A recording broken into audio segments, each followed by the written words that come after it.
I'd love to just have Russ Borovage come on up. Russ has flown his plane in from Haiti.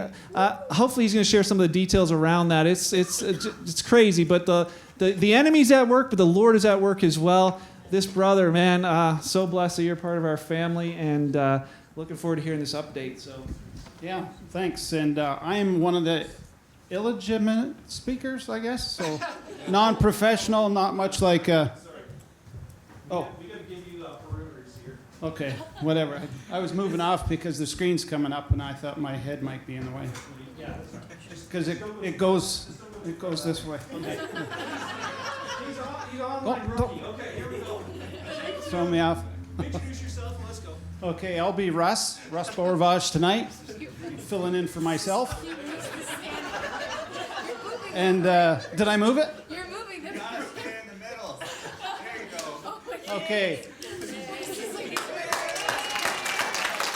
I'm already challenged. I need runway markers. So thanks. We can. Yep. I guess I can. That works out pretty handy, Mark.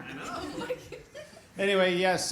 Just and I in my haste I forgot my speaking notes, so I don't know whether to take my watch off. No. No. No. Okay. So I just wanted to give you a little update on what's been happening, and I want to share a few things that more of a personal account, what drives me. I get some comments of different things, and so I'll just share with you some scripture if I could. So you can pull out your Bibles or read behind me here if we want to. Oh boy, that's small. Oh, it's bigger back there. So this is a verse that, ironically, that the Lord used to call me into service, and ironically also probably called Samuel into service as well. But learning the Lord's voice and is instrumental in my walk in faith with Him. And so if you don't know the story, you can read it there, look it up yourself. But it was a very similar occurrence to me. Although I felt like there was a finger pointing on my forehead at the times, like, how many times do I have to call you? And that's mostly true. So that's what called me into service. That's how God revealed Himself to me. But it didn't stop there. If we go into the next slide there, into James, our slogan or our mantra for Hope From Above Ministries is based off of James 1:17. But the highlighted verse, little short verse in 16, is a bit of a disclaimer as well, because it says, somebody read it out loud. Otherwise I got it through my head. My dear brothers and sisters. Don't be deceived, right? So as you lead in your faith, or as you try to walk out your faith, knowing that all good and perfect gifts come from above, Satan's going to be there. Mm-hmm. And Satan is tricky, and, well, you know the story. And so in knowing God's voice and persevering through it all, I think, and knowing all good and perfect gifts come from above, that little verse in 16 is pretty instrumental in staying on course. And then we can jump down to 22 and 23, I think it is. I can't even read it from the back there. So, which also says, so don't just listen. Be a doer of God's work. Be a doer of God's will. And so when God speaks to you, basically saying, learn His voice, don't be deceived, and when He calls you into action, do it, and you'll be blessed. And I have reaped the rewards and the blessings of God's will on my life, although sometimes it has its challenges, but He's always been there and He's always faithful. So that's just a little bit of what drives me and keeps me going, keeps me grounded, and I almost moved. And I need lights. And so I just wanted to share that with you. Now, if we could just flip into some updates. I get lots of people asking questions, and I just love to share because it's not me that's doing this. This is God ahead of me that's doing that, doing this, and I'm just the face. Yeah. Tough crowd, Mark. Tough crowd. Tough crowd. Okay, so our Cessna 207 update. That's our campaign for our ministry to have our own aircraft. And just a quick update on that. We had a motorcycle ride last weekend, and where we raised close to $20,000. Yeah, so I was asked going into it, like, what do you think? What do you think? I said, I do not know what the Lord's going to do sometimes, but that is an incredible gift for riding your motorcycle around, Gary.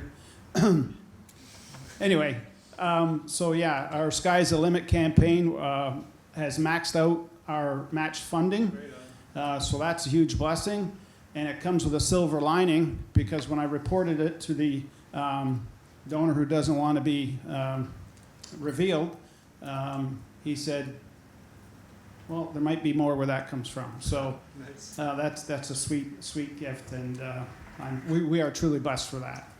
So we're just going to flip through some slides here. We're in need of pilots or other pilots, relief pilots, and so one of the proposed guys that might be coming down and serving and flying alongside myself in Haiti, his name's John Bookie, and he currently does medevac flights as well with Lear jets. Anyway, so he'll have to lower his standards to come into Haiti a little bit, but we'll teach him what the runway lights are. Anyway, so he flew down, was gracious enough to fly down with me, and we made the trip down in good time into Haiti to return the aircraft back into service.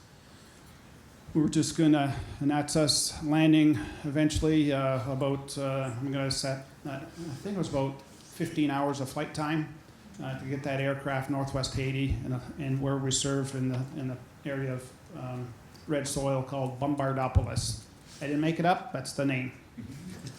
And so the great thing is soon after we landed, Hero contacted us, the founder, her name is Stacy Lombardi.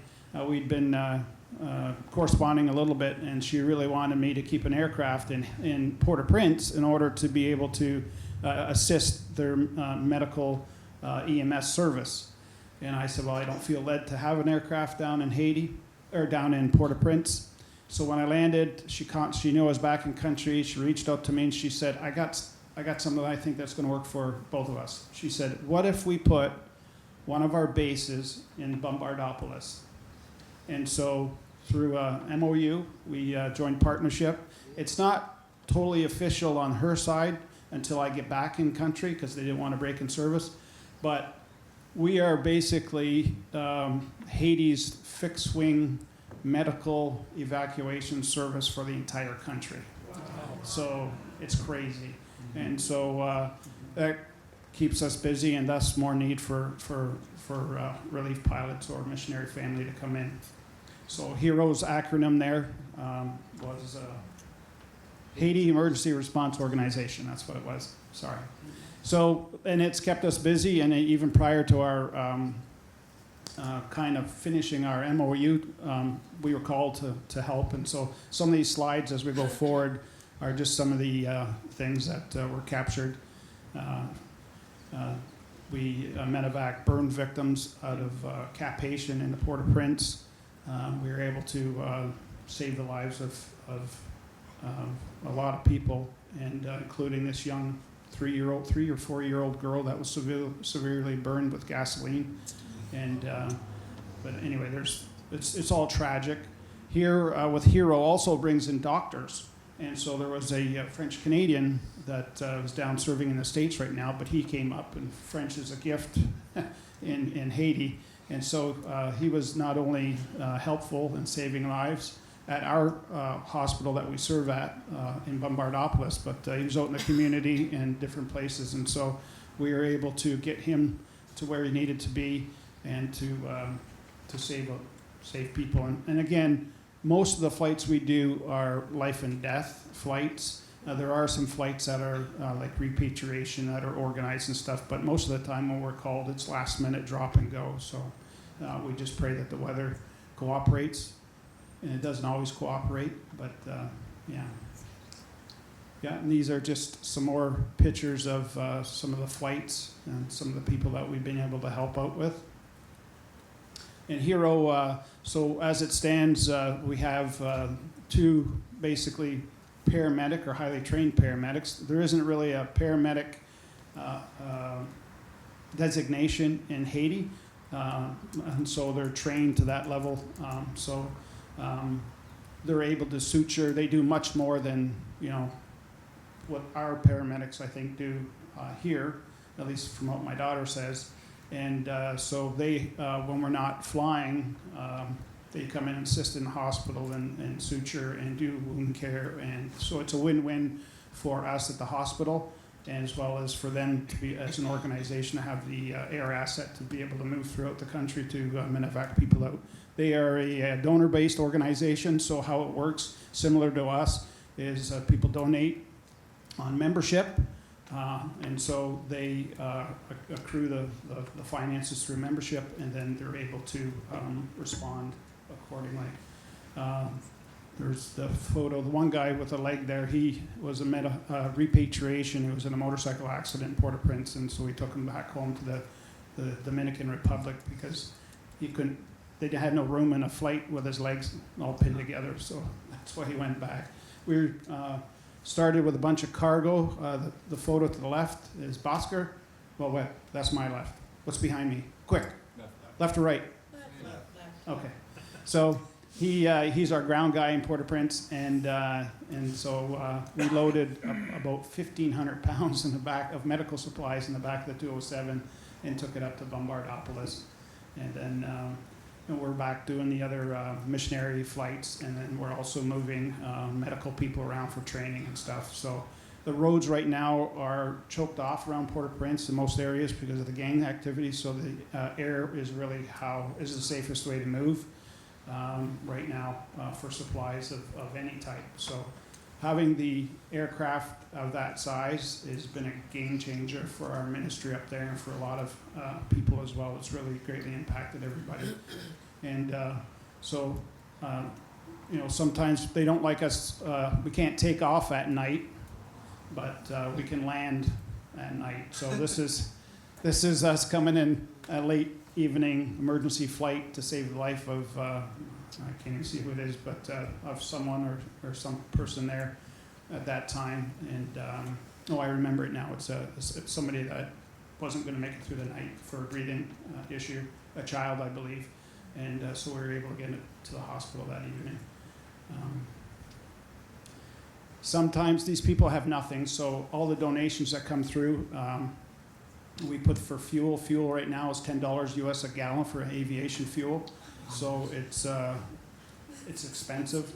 And these people recognize that the flight is truly a gift, and so they come back. This is the child from the photo that we medevaced in the previous photo.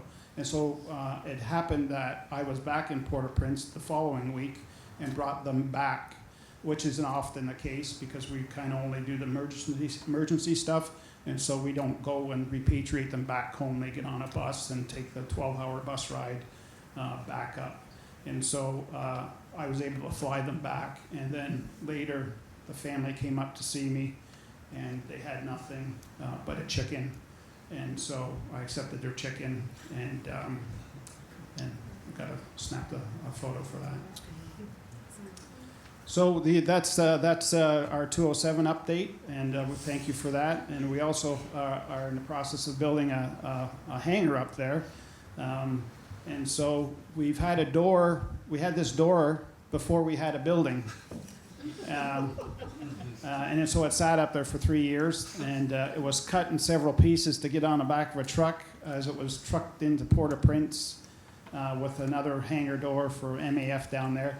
but we finally got it welded back together, and we got the roof on the hangar, and we just started to get some stuff together.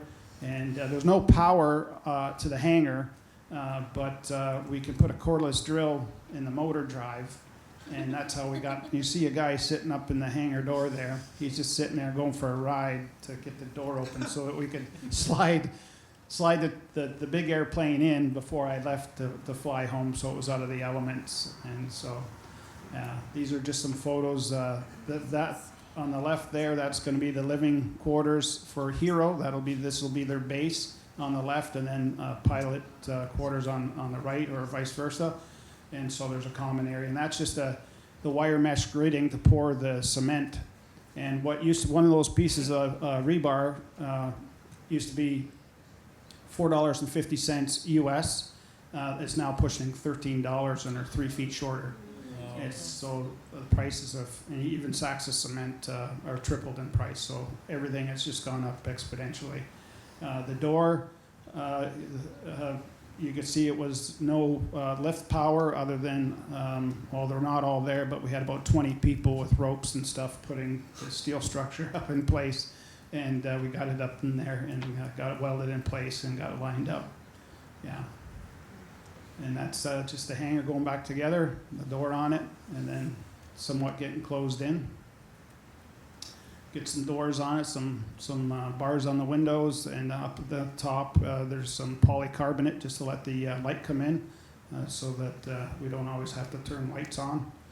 And that's pretty much it. Oh, we have a little runway lengthening project that came to be because a piece of machinery showed up, and this machine traveled, it's 6.5 hours by Land Cruiser, and this machine traveled that road just crawling to get up to the plateau where it's at. So the tracks are just about wore out. As a matter of fact, we had to fix the track before we got started because it broke down a couple times. But anyway, that's where we're just in the midst of trying to lengthen a runway, because we can land really heavy with a 207, but we're at our max. We got to be careful when we're taking off, because we only have a 2,000-foot strip, and there's up a little bit of a rock knolls on each end, little mountains we'll call them, and so it's not for the faint of heart taking off, because there's no room for air on anything, and so it's pretty much maxed out when I got to put patients and people and medics and everything, and so that extra 500 feet we hope to get is really a game changer for safety and for able to be fully, to utilize the aircraft to its maximum capacity. So that's great. And this is my repatriation flight with Sea God V. I brought the 182 home, which was my personal aircraft, which sat up in Bombardopolis for the year. And so that, I think, it's just a photo of me crossing the international border over by Long Point. And that's my welcoming committee, my new grandson, welcoming me when I got home. So that's just a little bit of an update, and I'm happy to answer questions after the service. And how long have I been? Doesn't matter. Okay. I'm still on the runway. All right. We haven't taken off yet. So I want to thank you from the bottom of my heart for all the prayer support, for the financial contributions to keep us going. And without you people, without God's Spirit, it wouldn't happen. And I just thank you.